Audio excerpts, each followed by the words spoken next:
Hello, everybody. I am Chelsea Ohlemiller. I am here tonight with my Grief and Goodbyes series, and I have a really special guest tonight. She is the author of the brand new book, Working for Justice. She is Amy B. Chesler. She has many accolades, but some of my favorites are she is a contributor for Scary Mommy. She is a Netflix contributor. She has submitted and been an author in many Chicken Soup for the Soul books, so you've probably seen her name and heard her stories before, but I would love to welcome everybody. Amy, how are you? Hello, I'm fabulous. Then now, with this request, this invitation to talk, I'm so honored and grateful. Thank you for having me here. Oh, well, I am honored. I read your book, like I told you, we chatted a little bit before, but I read your book in literally a day and a half, less than 2 days.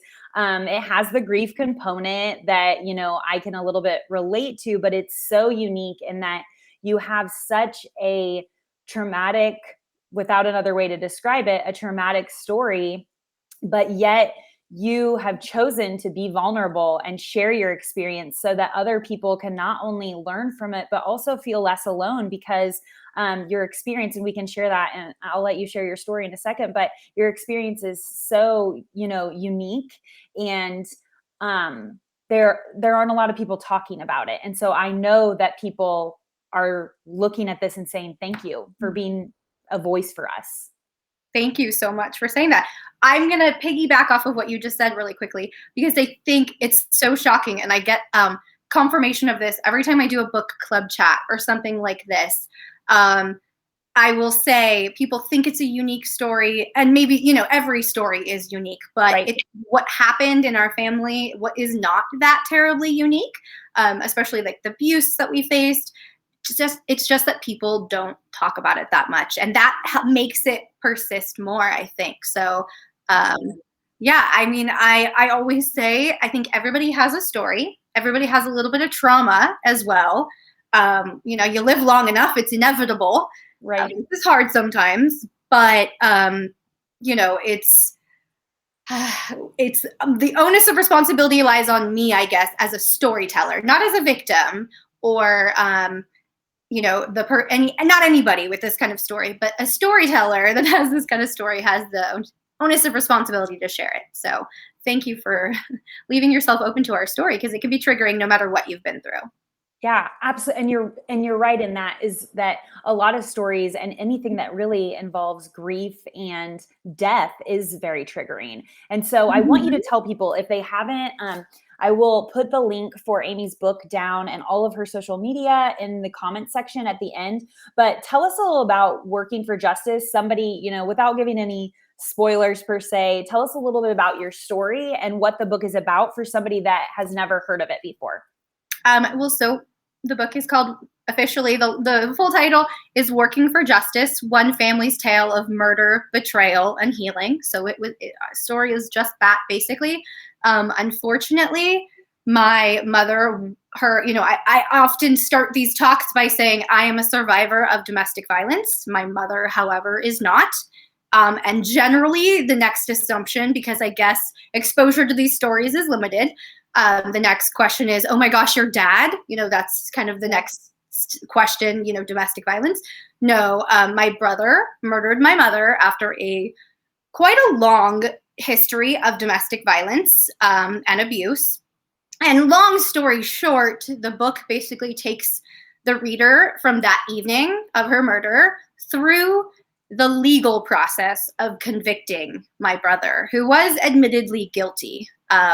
And without giving away too much, like you said, it took years to convict him, even though he was captured that night. And basically, he just really utilized our systems to abuse even more. Master manipulators and abusers do that. It's, yeah.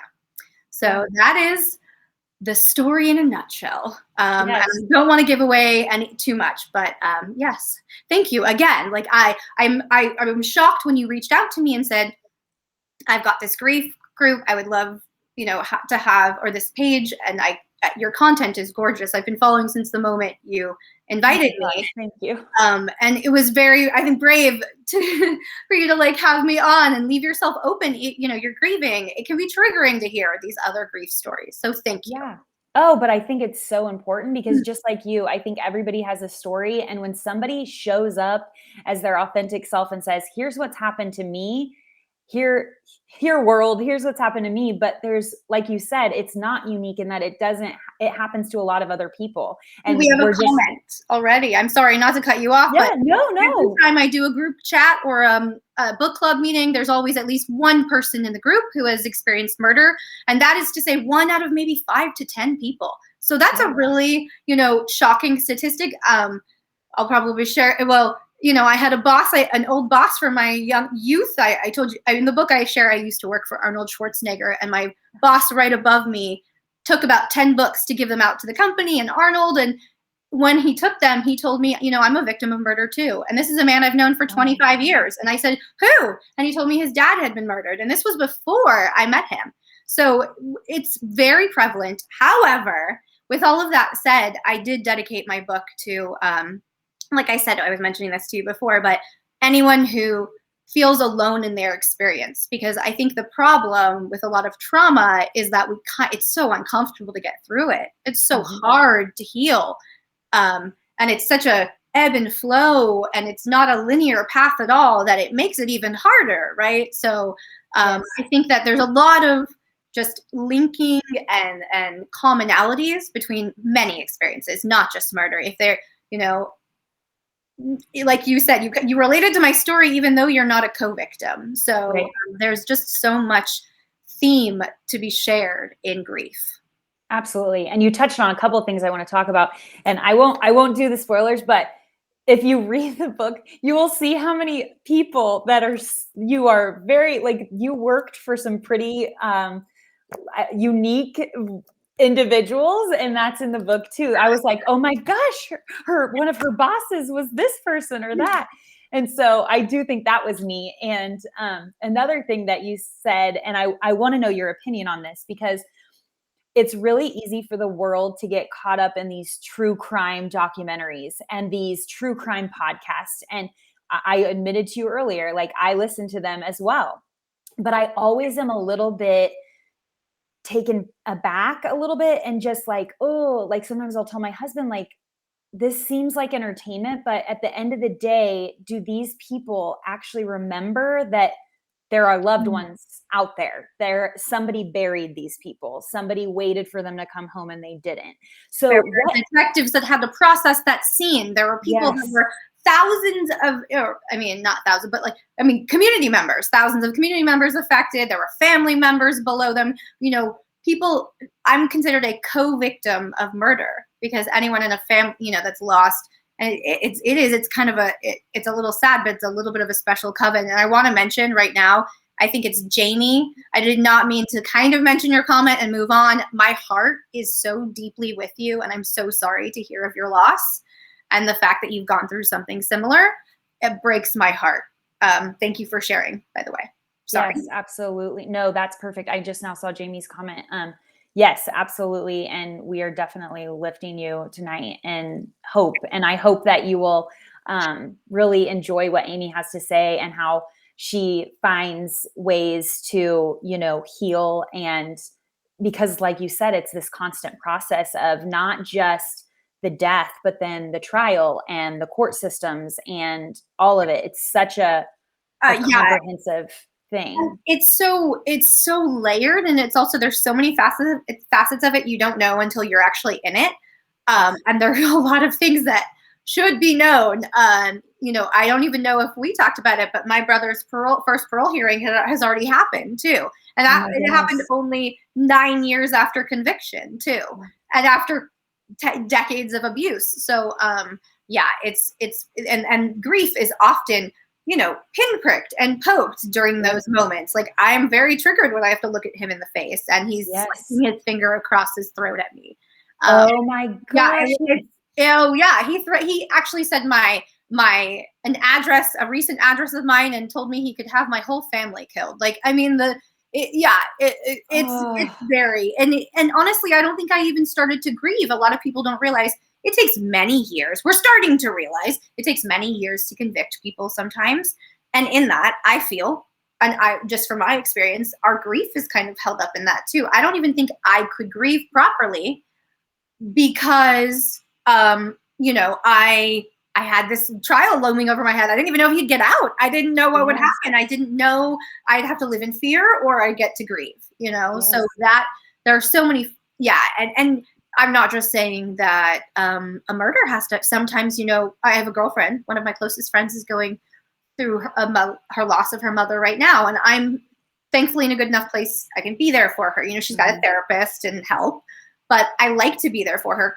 And even her mom passed away of natural causes, but she's still dealing with the grief of dealing with the court systems and trying to, execute her will. And I mean, we don't realize there are so many parts that we share again, but also that just suspend our grief or trigger our grief. And I'm sorry, I love the interaction as well. So I'll always absolutely. Well, I'm very happy to hear he was convicted with 2 life sentences without parole. Thank you, Jamie, for the support. I would love if you can share. I hope I'm saying your name correctly, and I hope it's okay. I'm commenting on this. Yes, this is what it's for. This is for this is for them. So this is why I do this. I want everybody that's on my page to have these stories and hear people's truths and vulnerabilities and hear that grief is not just, it's not even just a death. Like, you're also grieving the brother that you had, or the life that you thought you would have, I mean, you're grieving so many different things. It's not just your mother's murder that you're grieving, And I think another thing we think about, like, there's an ebb and flow. And I think I can safely say every year has gotten a little easier. I make that my mission on myself to make it a little easier every year. And I can see that, and I'm doing it. It's not like it's going to be easier. So it will. I'm doing enough work to make it easier. But that does not mean that I don't have these days where I have to sit in those feelings, and they do very much heighten, but I allow it, and that allowance kind of helps me just get out of that again. And I believe everything is habitual to a certain degree. And I even think my grief, I allow that habitual grief because my mom deserves it, to be honest. That was the whole point of my book. One of my first book reviews was my 9th grade English teacher, who I eventually taught with. I taught English at Calabasas High, and she's wonderful, but it was like the most touching review because I didn't even realize I have many purposes with my book, but she touched on a purpose I didn't even kind of realize. She said it was like a love letter to your mom, and you got to revive her in it. And I think that grieving is not a bad thing. It revives her. I get to experience. The world knows Dossie now. So, you even mentioned the podcast right before. I'm getting so many people reaching out and saying like, oh my gosh, she reminds me of my mom. Or, oh my gosh, I wish I had a mom like that. And that's magical. You've created a community out of your grief, out of one of the worst experiences of your life. You have created this safe space for other people who have felt just as awful as you have at times. Which is exactly what you're doing in your work and your book and everything else. So it just, you're making me emotional because you're exactly right though. It's the reason that, that I do write is to, continue my mother's legacy and also give people words that may not have had them before, which is exactly what you've done is, given people words and say, oh yes, read this book. This is kind of the process. Totally. And I'm sorry to cut you off, but I read your website. We have had limited interaction before this interview, and I'm so blessed you would open your massive, beautiful channel of healing people to me without even technically meeting me. But I saw, you said your mom always believed in your writing. And so after her death, you went, that was when you kind of knew you had to do it. But that's what I'm talking about. Everybody has a story. Not everybody is a storyteller, but if you feel that's part of your healing or that's part of your, anything, if that's part of your MO of healing or living or anything, you have that responsibility. And look at you, you're a doer as well. That's amazing. Thank you. Yeah, I appreciate that. Alyssa said, your words give me strength every day. I lost my mom when I was 9 years old. Oh, Cancer. oh my gosh. I was 31 years old. I'm 1 year away from outliving. Oh my goodness. Oh my gosh. Alyssa, I don't know which one of us you're talking to, but I think we No, both feel you. so humbled and honored. It's literally, I mean, I think when you have been given this pain, and I said it to Amy earlier, somebody said to her on a show that I watched where she was being interviewed, someone said, everything happens for a reason.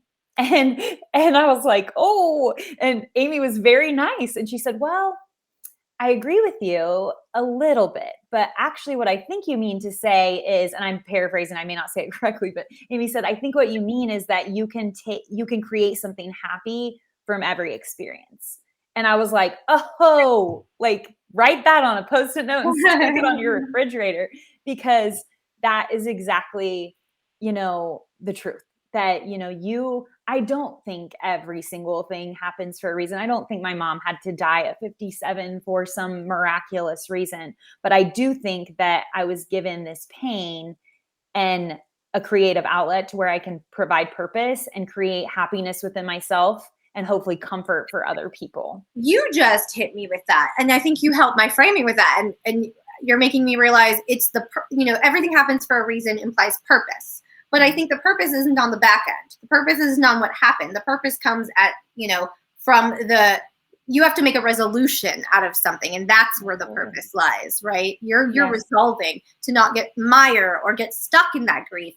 You wanted to transform it. And that doesn't mean, again, you don't get to honor it at times or be sad, or have off days or off weeks or off months or whatever it is that you need to have or just have. But yeah, it's again, thank you. She was talking to you, and my heart, 1 year away from outliving her. I can't even, I want to say also that I always go back after we're done with this and I reply to everybody. So if we happen to miss one, we will definitely read sometimes all of these. They don't log or correctly or something. Yeah. Yes. And sometimes it honestly takes me a minute to really respond with like heart and soul, because it sometimes can take your breath away. Like, Alyssa, I just want you to know that I'm with you and I'm so honored by those words. So, but Amy, I want to get back to, I want your opinion, because I honestly want your opinion on this true crime culture. Like we were just talking a little bit about, but I want to just know, is it bittersweet for you? Because yes, these families are having their names out there and their stories out there.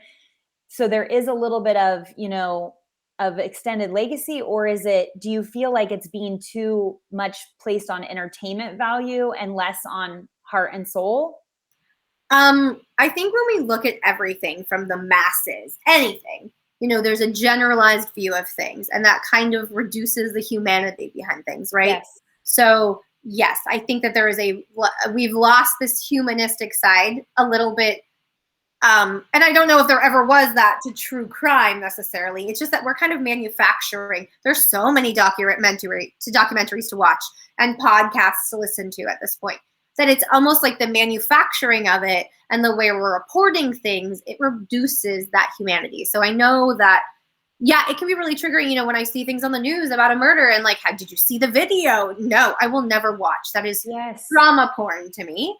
Yep. Once you see that for real, you never want to see it for fake, is what I would explain to my ex-husband. He didn't quite get, but I'm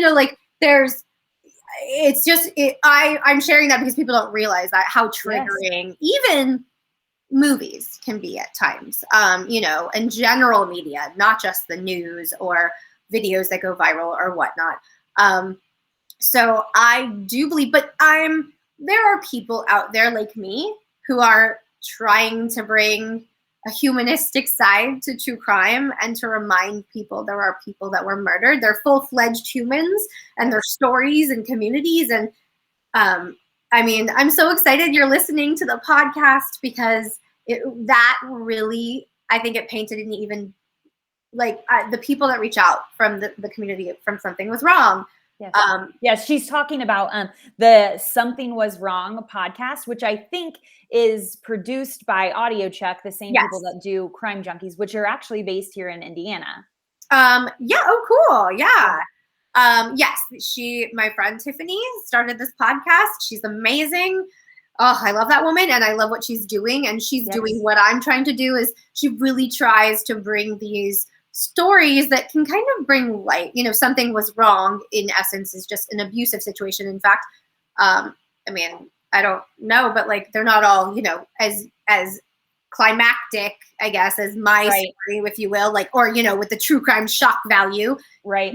I love that because it's still intriguing and heartfelt stories. And I think there are people like that out there. It's just in any field, you get people that just kind of like mass produce or like churn out the documentaries, and it kind of gives us this what's next kind of which kind of devalues the person behind the story. But I have faith, things are shifting.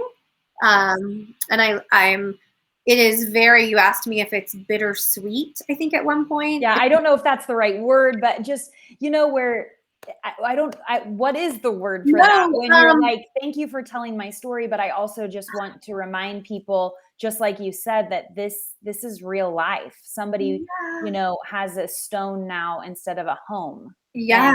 Oh gosh.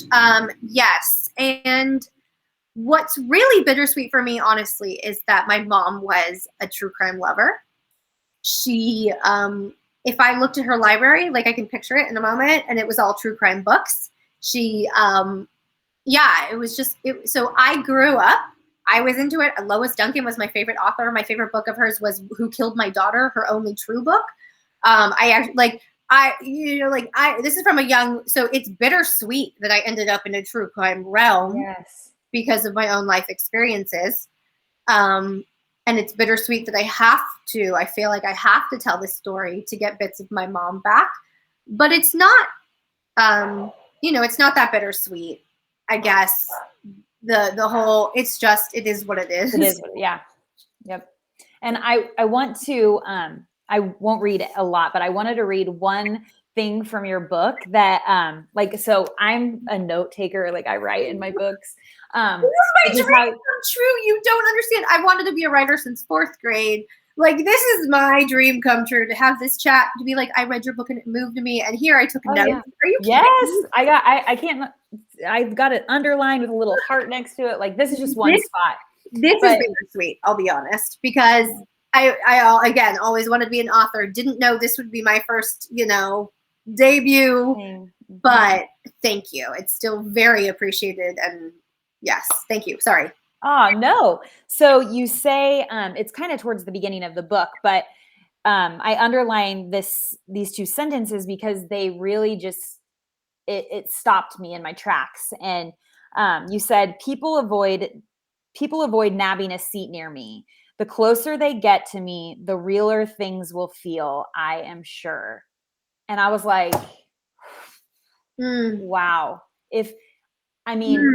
The way the exact situation that you're describing, is special to you. But if every grieving heart hasn't felt that at some point, I can guarantee you that anybody that has sat in their grief have felt the same. Like, nobody wants to sit near me because then they have to really feel it too.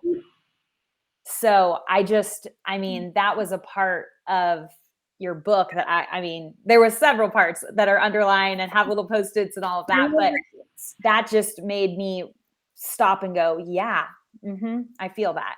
And, everybody does things differently.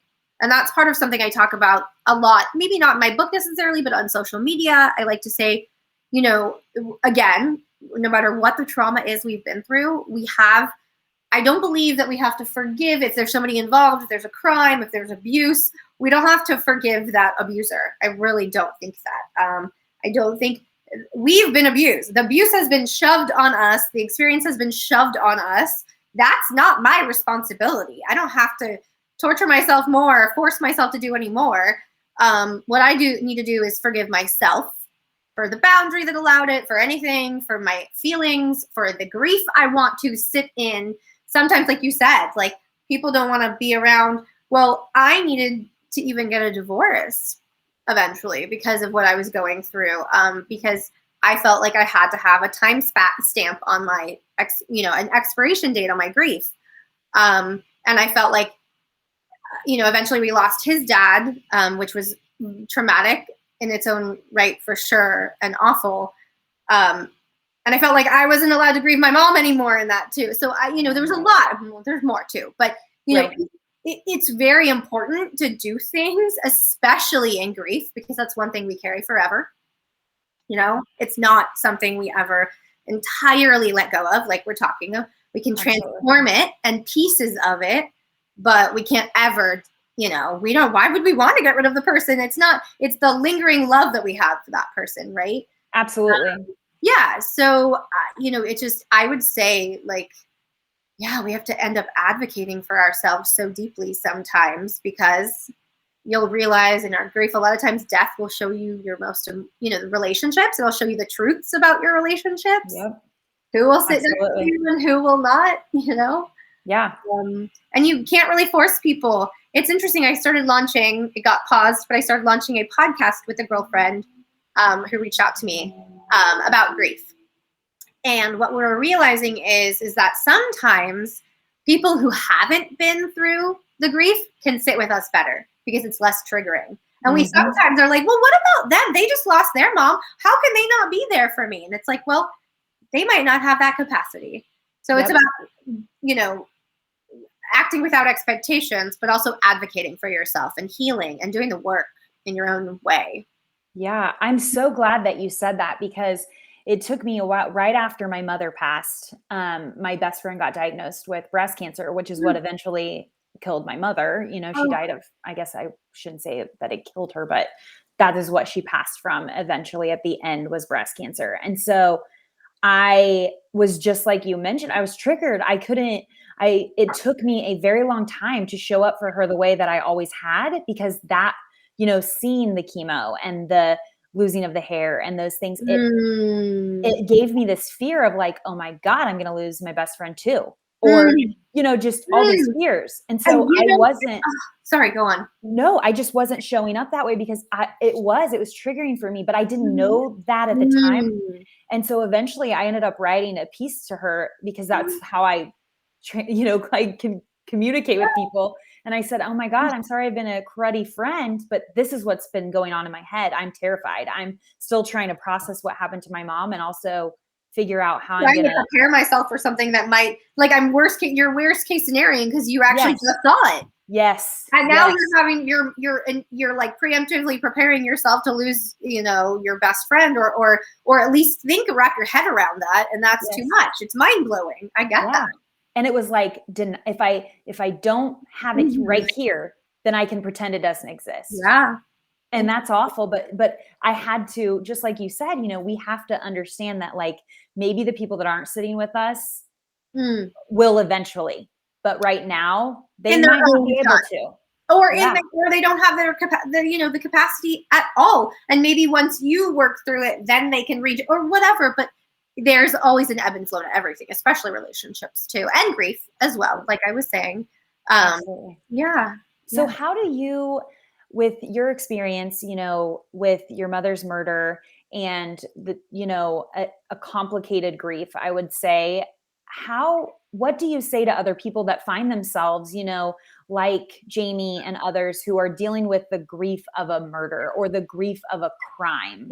Is there things that have helped you where, I feel like it's a little bit more of a delicate space, like you said, that no one's talking about. And so, well, I think that's one of the many problems. And I think that, yes, my absolute advice, God, would always be the thing that saved me is, my mom, one thing that she left me with was her warmth. Like I literally, my book is dedicated to anyone who has felt alone in their experiences, and mom who loved me so fiercely, or whatever, whose support was so fierce that she still loved. Do you have it in front of you? Yeah, I have it in front of me.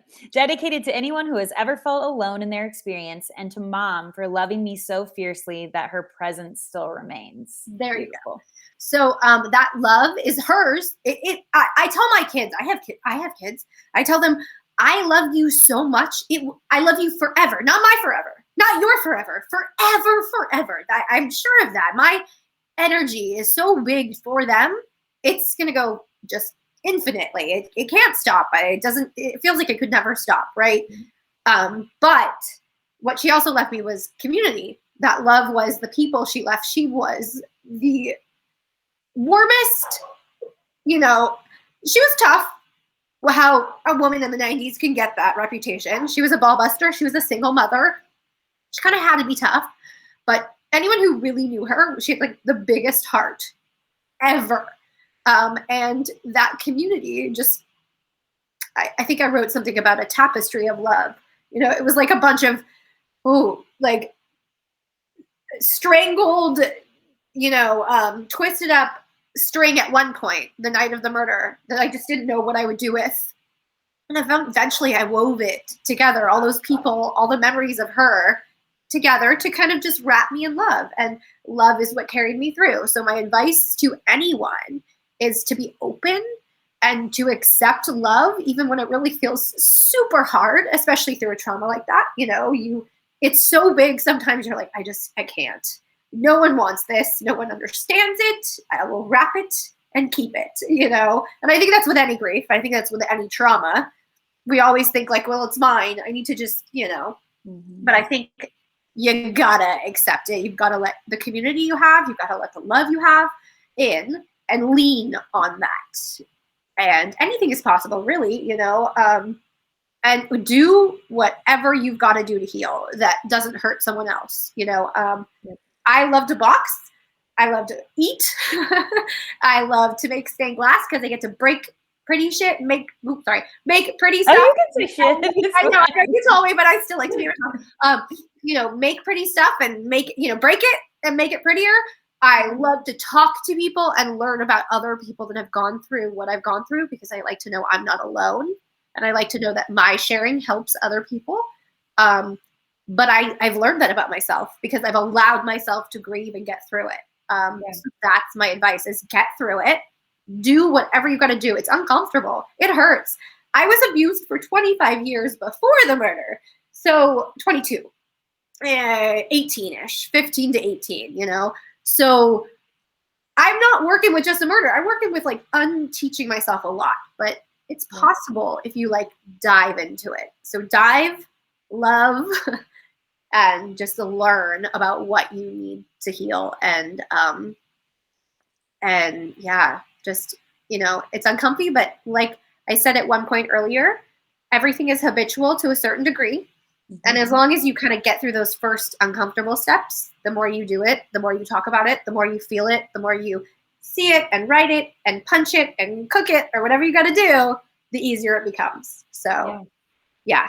Absolutely. And I don't know if you caught onto this or if anybody listening did, but you said that you like to work with glass and that you break things that are pretty, but then you make them prettier. Yeah. And I was like, hello, healing. Like, yes, like it just goes to show that like you can be this person who becomes broken and shattered by the pieces that have just fallen of everything you've planned, the life that you've planned, the future that you dreamed of, but yet you can choose to rebuild and make it something different in its own way, beautiful. And I love that you said that, because I get triggered and my feathers ruffle when people say broken, because I don't believe anybody's broken. But if you think about it as that piece of glass, some shit and sometimes I felt absolutely, I didn't know how to wake up in that morning. So in that moment, I felt broken. And you know what? Maybe it is that, like that piece of glass.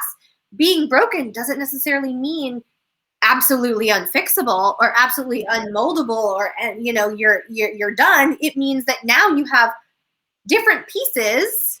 You are this large sheet of glass and now you're a bunch of shards or you're a bunch of cut pieces, and something even more beautiful can come. I mean, I will say, I hate to say it, and it always makes me feel guilty, but sometimes I feel like my mom gave up her life to free me of this life of abuse. And my life since then, there have been ups and downs a lot.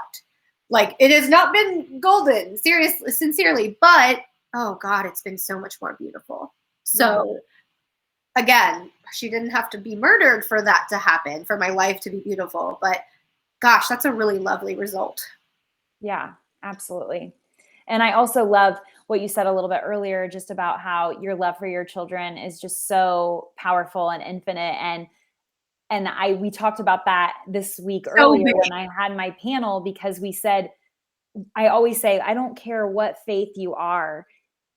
Of course, a mother will show up for you after she's taken her last breath, because that's what mothers do. We will show up however we can forever. I feel like my mother does that for me. I'm sure you probably feel like that about your own mother, that she's loving me from wherever she is. Oh. And whatever that looks like, she's loving me, because that's what mothers do, you know? Oh, yes, absolutely.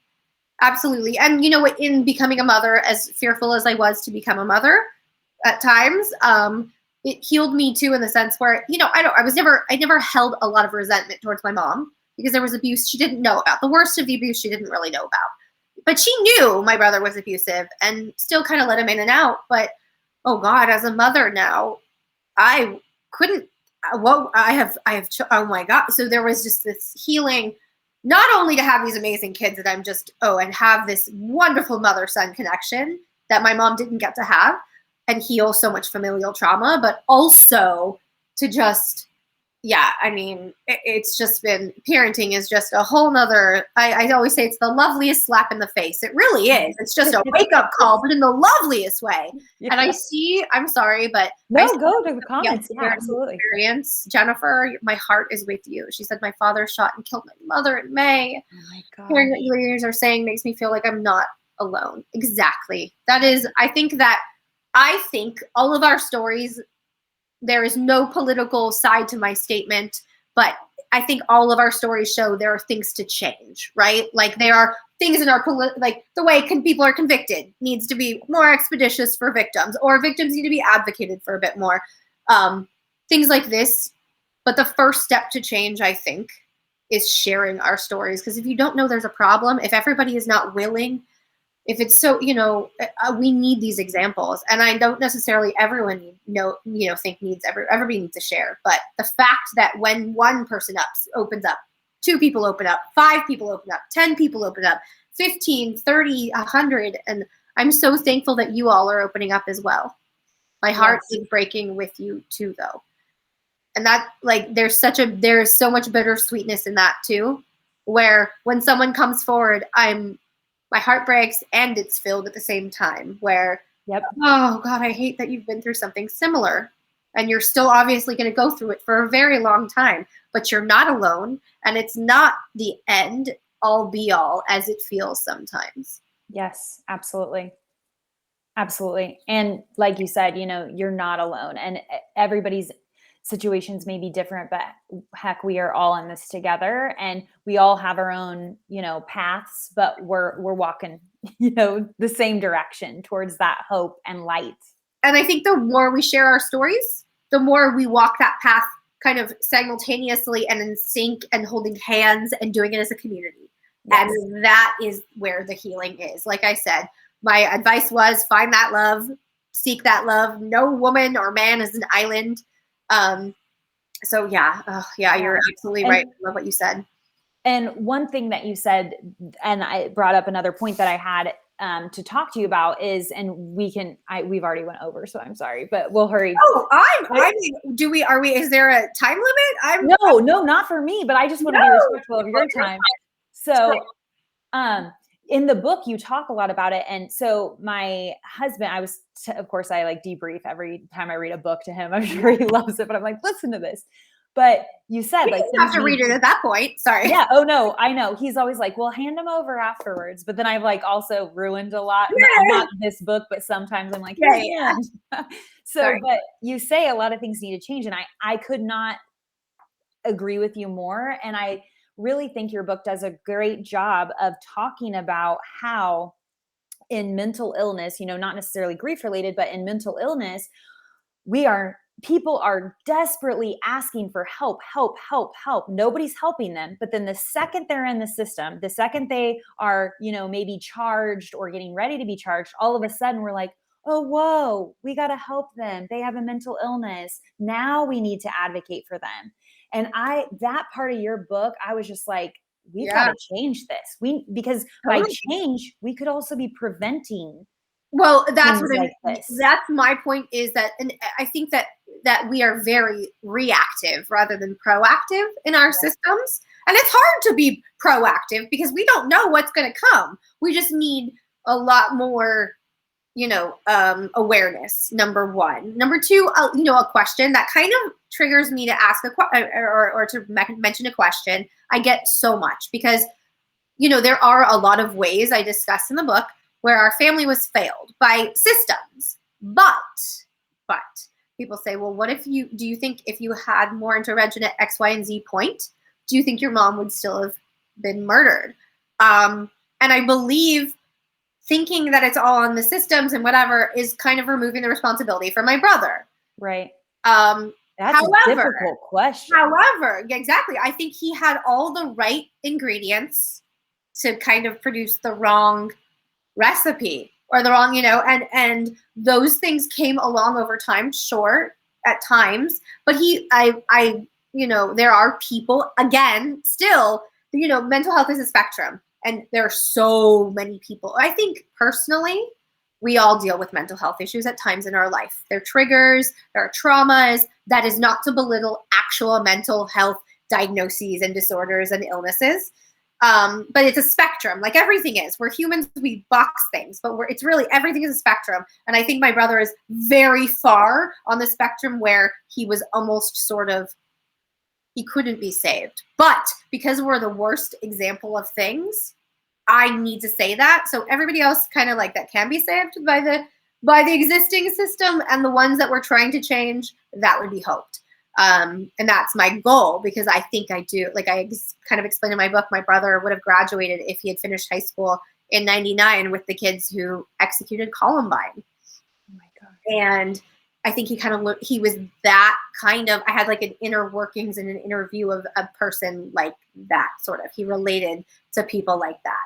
Yeah. And there are, it's just a spectrum, but we need to share stories to understand the spectrum, to map the spectrum, to help the spectrum, all of the above. Yes. And I think it was just, such a critical point in your book that you bring it up. I mean, literally, like, we should be mailing these books to our senators and our lawmakers. Oh God, because, I love you. it's because, I mean, honestly, I read this book and I thought, I need to help this. Like, what can you do to advocate for Can I take a moment, actually, because I'm sorry. Do you have the moment? I feel like yes, this is now. But I actually, and I mentioned this at the beginning, but I'd like to go into it a little bit more. My brother has already had his, this does not ruin anything in the book. In fact, what I wrote in the book is incorrect. I wrote in the book, comfortably, I've got about a year or so until his parole. Yes. He got, his sentence. I'm doing the math in my head. No. April 6th, my book came out. April 16th, 10 days later exactly, I received notice in an email that I had to prepare for a parole hearing in 2 months. And that is 9 years after conviction, which is appalling. Yes. That brings me back to a question I think someone said, and I'll ask it, but people don't realize parole is different in every state. California has some really weird parole rules that people don't realize. A convict only has to serve 85% of their term, and then they get to start having parole hearings. They get to appeal every 3 years too. So even if he's given more years, so I've already had to have that first parole hearing. So my book comes out. I've done all this mental preparation for this healing, and I'm smacked upside the head by our criminal justice system again. The long story short, it is by Zoom. I have to look at him in the face the whole time. He very early on threatens my family's lives, slits his throat, says he's stabbed over 90 people since getting into prison. I mean, it was so triggering and traumatic. I can't even, they had me like, which doesn't, I mean, like, if you're sitting in it was being recorded hearing, you would think you would be on your best behavior, because if I'm sitting there trying to decide whether or not I'm going to release you, and you're doing this to your sister. Well, they addressed all of that. I mean, and honestly, like, people are like, it couldn't have been that bad. I'm like, honestly, it's recorded. Like, there's nothing. I could not even make this up, how much the system has failed me. And long story short, death threats, all of the above. He had fired his lawyer, which is something I mentioned in the book. One little tactic he used to prolong the system or the process.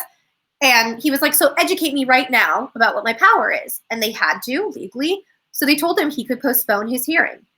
And they said in COVID, there's this kind of loophole legally. You can postpone your hearing for 2 years. But based on that behavior, you just threatened your sister's life. You told us you were a loose cannon. You said you stabbed a whole bunch of more people. Why would we let you out? You would be getting 15 years today. And he said, oh, cool, I'll take the 2 years. So I didn't get, and mind you, there was no trial, there was no nothing. I never got to give this exposition for my mom, which is another reason why I wrote this book and have done all this work to just shout from the rooftops what I couldn't at any point. He asked, do I have to stay for her statement she finally gets to make? And the parole board said, no, not legally. And so he got up and walked out. Oh my gosh. Yeah. So now I have to give a voice to the person that has caused this damage and then have no responsibility, no consequence. And they mentioned at the end of it, they actually stopped recording and they said, we can confirm his statement on stabbing 90 extra people. It, as crazy as that sounds, it could have happened without him getting extra time, because things like that happen and people turn a blind eye in that system, and that, they're thinking they don't want to make an enemy. This guy is, so it was just so jarring and shocking and triggering and traumatic all over again. Yes. So if you want to send my book, I'll get the copies, we'll mail them. No, that was my point is yes, because people, mind you, I'll have to do this over again in 2 years. And yeah, it's heartbreaking that people don't realize murder victims actually in a lot of states, it doesn't end with the murder. And it doesn't end when the trial ends or the hearing ends or the plea deal ends. It doesn't end anytime, because honestly, the parole hearings will go until he dies or I die. It'll just keep going forever. What happens if like in your situation, your strength and your courage to show up is so important, but what happens to the people that can't? Not saying that they're not courageous or strong, but what happens if your trauma prevents you from doing what you did? What happens then? It's awful. And I'll be honest, more than just courage stops people. I have the blessing of, life has been hard and I have to work. I'm a hustler. Flexibility of job. But I have several jobs. And yes, I had a job and I was a substitute teacher, so I could take off time and go into all these hearings. But I came from Calabasas. Let's be real. Like, as much as it was a single mother, that is still a privileged point, right? So you're right. It's more than just, courage. It's like, can they actually take off time work for all of this? Can they actually afford the childcare that they might have to get, because their children can't know what they're going? My children don't know what I go through. They don't know my family story. So there's a lot to protect, and there's a lot that people don't realize. It's very hard. Yeah.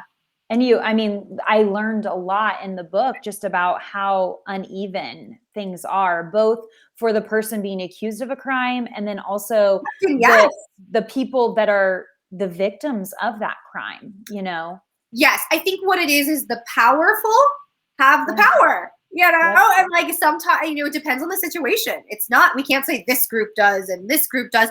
I try to address how, the police visited my home 20-something times in my childhood. So I would say they kind of, our systems didn't know what to do with us in that time in Calabasas. But then again, I donated 3,000 hours of community service to the police, and I live by that sheriff's department. I love them. So there can be two truths at once, right? Yes. It's a constant duality of things forever. Change and our systems, even though we're saying, hey, there's, I'm a proud American. My mom was born in Israel. I'm half Israeli. She was the proudest, American ever. But there's just always, I'm a human, and I know in me there's always something to improve. So in a massive system full of millions of people, there's definitely stuff to improve. Absolutely. And sometimes they don't know until they have the family show up and say, here's the thing, I really felt this way, or I feel like this would help, Yes, or you have like, just a not tired. I had a detective, the detective on the case, my mom's case, I've kept in contact with, but that was me. Like, can I write a chicken? I wrote a Chicken Soup for the Soul story about him. But that unique relationship and that unique advocacy he's done for me comes from my energies and efforts and ability to do that. What if people can't do that? Like, I Right. honestly, it's just mind blowing. Yeah, there needs to be more education and systems in place for people like us, for sure. But I have hope. Yes. I have hope. I do too. And I mean, I think I'm not kidding when I say I think we should be mailing it to people. And if you guys, I'll show you kind of a close up, but if you haven't read this book yet, you definitely need to, because it's just, great storytelling and Thank you. heart and just truth. And it really, you feel like you haven't been through anything like this, but I felt like, oh, wow, like I have to contact this woman and have her tell her story, because there are people that need to hear it and people that need to Thank read these words. you. Thank you. So, and I don't know, I often forget to mention, like, there are diary entries from my mom. I really do Yep. want to bring her back and like show that there are humans behind everything. And that on the cover, there is like a little sample of her writing too. And people, Oh, is that her writing? that is her writing. She had a diary she left me with, That's beautiful. and I let them copy her writing. But yeah, I love that. Every time I see the cover, I'm like, oh, mom. Yeah, I'm glad you told me that, because I mean, I could tell it was something, but I Right. didn't know it was your Yes. mother's writing. It's quite literally her writing. Yes. Oh, that's beautiful. So, well, thank you so much. I am just so honored to, share your story with all of my followers. And I just think the work that you're doing is so important. And I wish you lived closer. I would buy you dinner and we could go enjoy some dinner together. No, but like, I love it. I'm gonna more, vehemently follow your writing, and like there's a lot of crossover in the mommy, writing world and the grief writing world. So I'm sure one day, hopefully, our paths will physically cross. Yes, But absolutely. thank you. Well, Absolutely. this was Well, so lovely. Thank you so much for having me on. absolutely. And everybody that's watching, this will save. You can come back later and watch it. It'll be on my YouTube channel in the next day. And also, like I said before, I will post all of Amy's social media, how to buy her book. Her website will all be in the comment section once we're done here. So you'll easily just be a click away from all of this stuff. So thank you, everybody. And thank you so much, Amy. It was such a great conversation. No, and thank you everyone who piped in and participated. That was so special. Thank you. And my heart is with all of you. Yes, absolutely. Thank you, everybody. Good night. Night.